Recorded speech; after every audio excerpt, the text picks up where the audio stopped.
نون کا مقابلہ سے تیر کے ساتھ ہے یا جو پی ٹی آئی کے امیدواروں کو ٹکٹس نہیں ملی یا نشان کی وجہ سے وہ نہیں سامنے آ سکے، وہ انڈیپینڈنٹ لڑ رہے ہیں، ان کے ساتھ بھی مقابلہ اپنا سمجھتے ہیں؟ تیر تو ابھی تک نظر بھی نہیں آیا اور مجھے میرے علم میں نہیں ہمارا مقابلہ کس کے ساتھ ہے،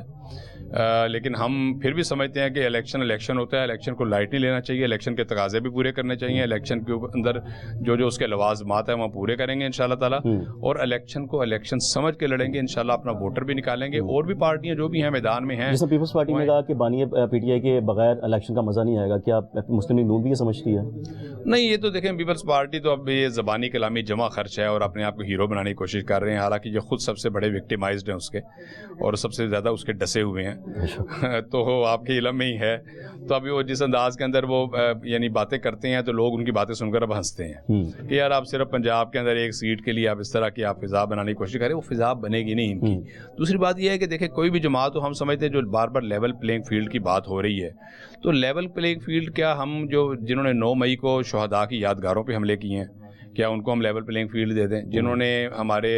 جناح ہاؤس پہ حملے کیے ہیں، جنہوں نے ہماری تنصیبات پہ جو دشمن جو یعنی انڈیا نہیں کر سکا،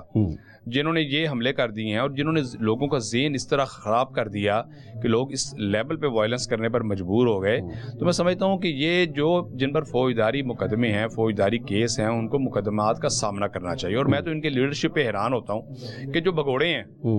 جو بھاگے ہوئے ہیں. سر ہمیں یہ بھی پتہ چلا ہے کہ الیکشن جیتنے کے بعد مسلم لیگ نون نے ججز کا احتساب کرنے کے لیے کوئی پلاننگ بھی سوچی ہوئی ہے، ایسا بھی کچھ ہے سر؟ یہ بات سچ ہے؟ نہیں، میرا نہیں خیال کہ کوئی ایسی کسی قسم کی بھی کوئی پلاننگ ہے. خرم دستگیر صاحب کی یہ بات تھی جو ہم نے سنی، ہم نے پڑھی. خرم دستگیر صاحب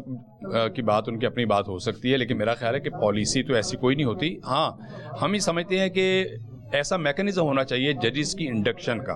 جو بڑا ٹرانسپیرنٹ اور پیور ہونا، جو دنیا کے اندر طریقہ کار چلتا ہے، ڈیولپ کنٹریز کے اندر جس طرح ججز کو لیا جاتا ہے، جن سورسز سے لیا جاتا ہے، اس انداز کے اندر پاکستان میں ٹرانسپیرنٹ نظام ہونا چاہیے. پرسنل لائکنگ ڈس لائکنگ کی بنیاد پر ججز کی انڈکشن جو ہے نا، اسی نے ملک کو تباہی کے دہانے پہ بچھایا ہے. اس کے اندر ایک ٹرانسپیرنسی آنی چاہیے، نظام صاف اور شفاف ہونا چاہیے، آن میرٹ آنا چاہیے، اور کوئی کیونکہ ابھی تک جو ہمیں میرٹ نہیں ہے. یعنی دیکھیں میرے اب ذاتی علم میں نا ابھی اس وقت تک